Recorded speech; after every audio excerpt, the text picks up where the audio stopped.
beautiful day to you, and thank you for joining me on a new episode of the Women series after a long hiatus. Little Bird told me you missed me. Well, I missed you too. And now let's get to the business of today. Again, welcome to the Women series where we capture developments and stories that impact women. I am Hayomide Uguntoye. Now, speaking of impact for women, the United Nations recently celebrated the 2023 UN MSME Day, and the focus for the year was on women-led MSMEs and youth. To commemorate the 2023 UN MSME Day, Leap World, in collaboration with SMIDAN, that's the Small Medium Enterprises Development Agency of Nigeria, and other partners, will host a webinar come Thursday, 6th of July, to discuss the theme and other issues concerning MSMEs. Now, we'll get back to that later, but let's quickly go on to today's conversation. And on today's episode, we will be talking about how women-owned businesses and, of course, the youth can scale with the right policies and an enabling business environment. Now, it might interest you to know that Nigeria is a home to about 40 million MSMEs, comprising 96.7% of all businesses in the country. Now, 67% of these businesses are youth-owned, while 43% are women-owned. Now, these MSMEs contribute about 48% of Nigeria's national GDP, according to a report by PwC. Now, despite the growth trajectory in the MSME space, women and youth-owned enterprises are often at risk of external shocks and are most vulnerable. This set of people, of course, I mean the women and the youth, are still people, or this set of people still face limited access to affordable finance, capacity building support, partnership networks, access to global markets, and the right policies that are not in place for this set of people. Now, the big question is, how can women, or how can we help women and young entrepreneurs overcome the numerous challenges that frequently stifle the growth of their businesses? Now, joining me to have this conversation is the DG of SMIDAN, Dr. Olawale Fasoya, and the MD of Leap World, Dr. Funke Medu. Hello, good afternoon, doctors. I'm in the midst of doctors today. How are you doing? Good afternoon. How are you doing too? Very well, thank you. It's so great to have you join me on this conversation Thank you today. for having me. Yeah, same here. So let me quickly start with Dr. Funke Medu. The theme for this year's UN MSME Day is galvanizing MSME worldwide by supporting women and youth entrepreneurship and resilient supply chains. Now, how do you think this theme is critical to the sustainability of MSMEs in Nigeria? Yeah, thank you very much, Ayomide, for that question. So if we look at data, if we look at the contribution of women to the GDP global wide, and even Nigeria as a whole, and the potentials for youths. In fact, if we go by the data, look at the population of youth in Nigeria. Okay, so it is important, and I'm very happy and excited that this year we are looking at the theme that focuses on entrepreneurship amongst the youth and women, because they actually contribute significantly to the future of Nigeria. And if we look at it even from global perspective, so I think it is really very significant that we're looking at how that can impact growth generally. And if we look at what has happened after COVID, COVID has come and gone, technically in quotes, but you see the impact is still very much around. There's been global disruptions in the supply chain, and we can also see the ripple effect that the globe is trying to recover from. So I'm very excited, and I think it's highly significant that we are looking at a theme like this today. If we discuss the nitty-gritties, if we look at the importance, if we look at the impact and specifics and solutions tailored to supporting women, there's this adage that says that if you train a woman, you train a whole village. Okay, so imagine when you empower women and when you empower youth that are actually the engine room of the economy and the formed a huge part of Nigerian population. So I think it is highly significant, and it's the right thing and the right time to do. Right, I very much agree with you. You've spoken so much about the global resilient supply chains that needs to be addressed, which of course one of it is the impact of the coronavirus or the pandemic. For Nigeria, let's dovetail it a little bit to Nigeria, and I'm going straight to Dr. Fasoya. Nigeria has over 40 million MSMEs that contribute about 48% of the GDP. And how, I just want to know how Sweden is responding to the current challenges MSMEs are facing in Nigeria. And one of it is, or two major ones, the fuel subsidy removal and the FX reforms. Okay, thank you very much. Let me first correct your statistics. By our own survey, not too long ago, I think the contribution of MSMEs to GDP in Nigeria is roughly 50%. And contribution to employment is 84%. So it's actually higher than your figure of 70%. And the contribution to GDP is lower than your figure. So let's put that in context.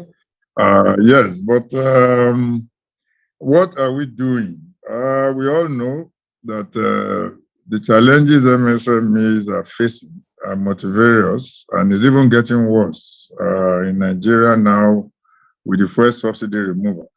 So as an agency, we are concerned, and we are also not just being concerned. We want to see what we can do at our level without preempting what the federal government is planning at a larger level. One part of the issue is infrastructure, which is not directly under our control.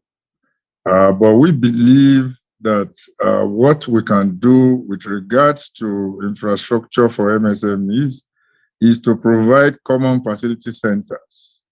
So in order to demonstrate that, the agency recently acquired some equipment for a common facility for furniture makers, common facility for garment makers, common facility for packaging. The packaging one interests me most because we have a lot of MSMEs with good products that do not have where to package to be able to access both local and international markets. So if we are able to fill this gap, and I'm using this opportunity to call on state governments, different stakeholders to support us in this drive, because we cannot do it alone. We rely on government budget, we don't generate funds. So if we have state governments that are ready to partner with us, we will bring in the expertise to train. State government will bring something in terms of maybe the facilities that we require. We are looking at organic clusters. And what we are doing currently is to profile them, to know what they require by way of support. Because if there are common facilities within these clusters, it means individuals will not have to invest in generators.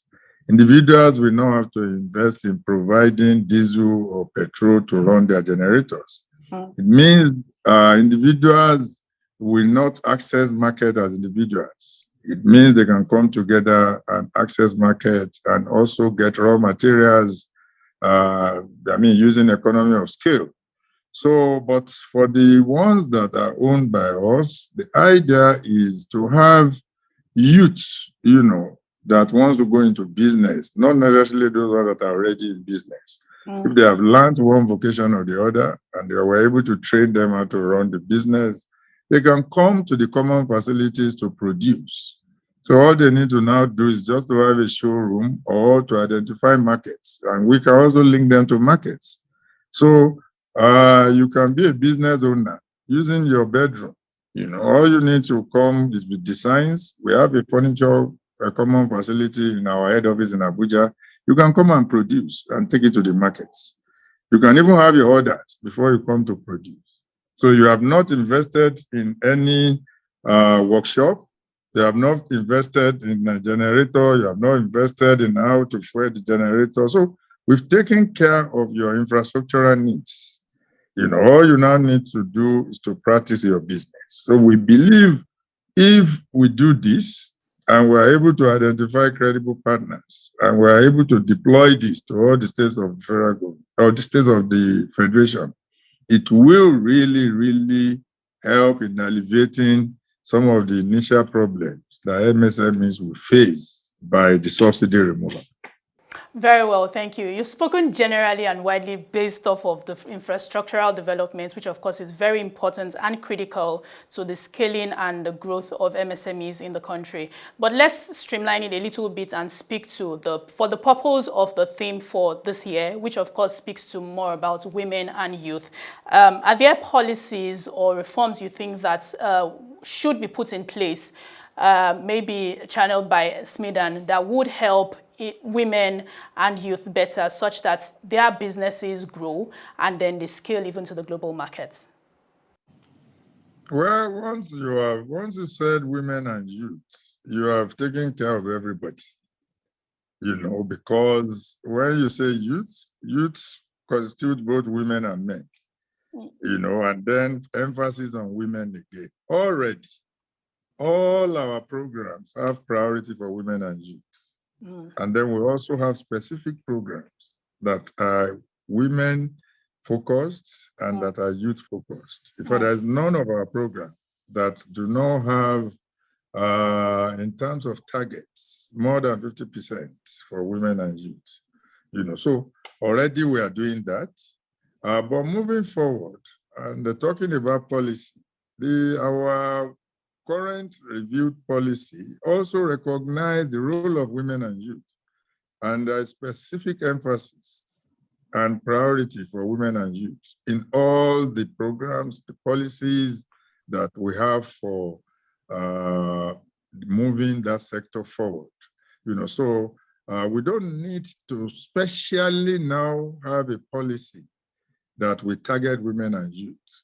It is all embedded in our programs.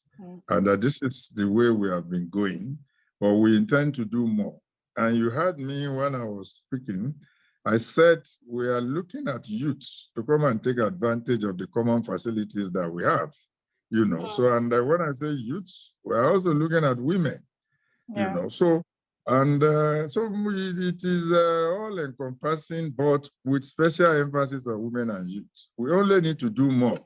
We are already doing it. And we recognize the role that women play, in MSME development. By our recent survey, we still have more men in business than women. Though in some particular locations in Nigeria, we have more women. But we intend to grow the numbers so that by the time we are doing the survey again, we may be talking of the same number or even women now doing more than men, because it's like men are now the endangered species. Mostly all the programs that we have, all the international development partners, the focus is on women and youth. And we are not doing something different from what is being done globally. You said men are in the danger zone. Apologies to them anyway, but for the purpose of this conversation, we're really talking about women. Well, I love to talk about women, and that's why maybe it feels like I'm reiterating things that could benefit or policies that would benefit women. Now, you had spoken before about the support you need from this new government. Are there specific things you would want from the new government to do for SMEDAN to help promote all of these things that we are talking about? Well, we are a government agency. So when you are talking about government, we are part of it. We are part of whatever decision is taken at the federal level. For us, though the only thing I would say is, we are dependent of government subvention. So we're looking at making presentations to the new government to see if there could be special funding for MSME development. So we're working seriously on that so that we can have what we call a national enterprise development fund. The modalities for this will be worked out. We're also looking at having credit guarantee scheme, especially for startups, especially for new businesses that business don't want to touch. That banks don't want to touch. So that if we have a credit guarantee scheme that can give them confidence to on-lend to new businesses, it will go a long way. Because if we go by current trend, most banks don't want to touch nano and micro businesses. They feel that they are risk averse and they don't want to take that risk. So we are looking at means of letting them have confidence to be able to fund micro and nano businesses. And we think that some of these initiatives will help. But whatever decision government is taking, we are part of it. We are a government agency, and we are just to execute. We plan with them, and then we are going to execute. But another key thing, which is also addressed by this year's theme,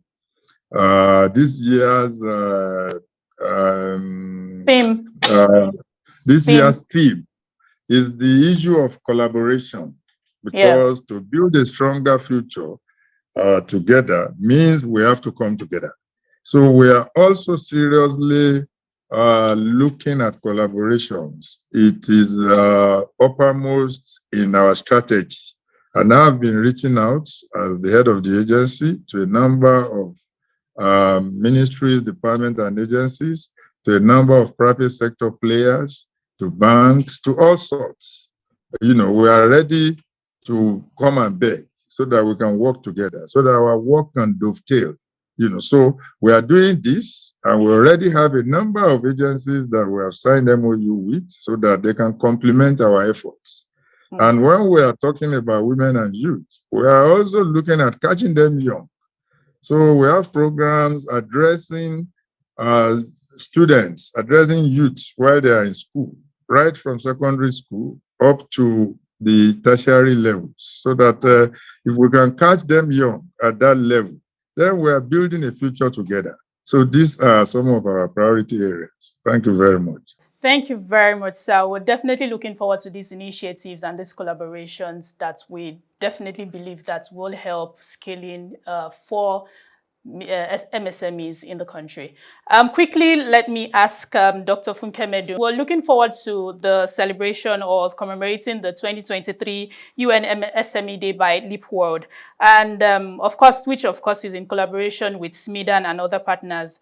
What should we expect from this program?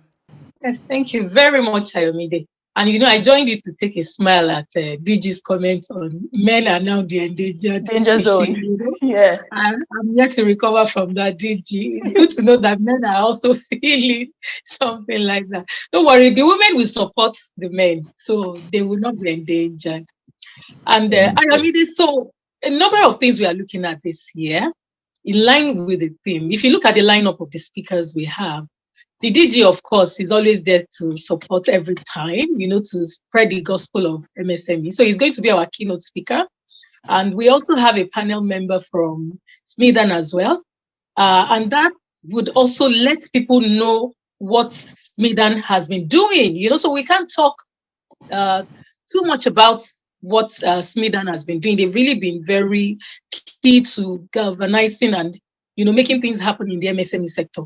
So they will shed light during the panel session as well. We have Mr. Inda Ali, who is the commercial counselor and in charge of trade at Nigerian rep in South Africa, which is also very important. We're talking about global collaboration and supply chain. So he's going to bring the perspective to four export opportunities, trade relations opportunities, and all that. And if you look at another lineup, we have Mr. Tim Rose, who has been very key to even Nigeria generally. Smidan, he's a partner to Smidan and a number of initiatives in Nigeria, even at World Bank level. So he's going to talk from the global perspective as well, looking at solutions, looking at the global space and initiatives. And also, if you look at the TOFA, Uju is someone that has been doing a lot in the supply chain space in Africa. So Trader of Africa has been able to link businesses across Africa, provided logistics support and support with the supply chain. So she's going to bring to the knowledge of the people that will be participating to see how they can benefit from some of the things her firm and what is happening in the supply chain space globally. And of course, we're not going to leave behind CIPM. In all this that we are saying, if we have land, money, and everything, it's human beings that are going to run the shop. So we have to ensure that the human beings, the capacity, the knowledge and human assets that we need to drive all these initiatives are in place. And so you can see the line of speakers that we have. So we are going to be looking at access to funding, access to markets, access to technology and HR. So, we can't have just enough of what we'll be talking about. Typically, after we finish, this will be made available for people to review and check online. We have a magazine that we've also launched last year, Entrepreneurs Footprints, which we will also bring to the fore this year as well, to let people know new initiatives and some things in the research space that we're talking about. And we're going to be showcasing a lot of initiatives. So in a nutshell, those are just some of the things that we're looking at bringing on board today. Yeah, thank you very much. Very quickly, in less than 30 seconds, because our time is fast spent, how can people get to register for this event? Okay, so people can register for this event by going to msme.leapworldgroup.com. So that's the link that you use to register. And if they have any issue, they can send an email to leapworldlimited@gmail.com, or maybe 08023505821. You can send a WhatsApp message as well. You can reach out to Smidan, their partner. You can go to our website. On our website, the links are there. You can also reach out to Smidan to get those needs. Let me not forget this. The media needs to support what Smidan is doing. Maybe after this, we'll talk back end. We need the media support. You can't be a beautiful bride winking in the dark. We need to shed the light on the beautiful bride's beauty and work that is going on in the MSME space, and especially what Smidan is doing. Yeah, very much agree with you, and we'll take that into consideration. Thank you very much, Dr. Funkemedu, and thank you very, very much, Dr. Olawale Fasoya, the DG Smidan. Thank you for joining us on today's conversation. It was great speaking with you, and I'm hoping to see you as well on Thursday for this UN MSME Day by Leap World. And thank you very much. I want to use this opportunity to thank Funke for being a very good partner of the agency. She's been doing what we are supposed to do. She's been complementing our efforts, and I thank her. I congratulate her for putting this together, and we will continue to also be there to support whatever initiatives coming from a private sector practitioner like her. So thank you very much, and thank you for bringing me on board. Thank you very much, sir. We'll see you on Thursday. Thank you. Yes, we've heard from the two speakers. It is important that policymakers and businesses must join forces to ensure economically viable, socially and environmental sustainable supply chains for MSMEs. Once again, thank you for joining me on today's episode of the Women Series. For more information on how to be a part of the Leap World 2023 MSME Day, please check out Leap World on Instagram or Web TV on Instagram. You can do well to follow us. I would love to see you. And until next time, I am Ayomide Oguntoye. Thank you for watching.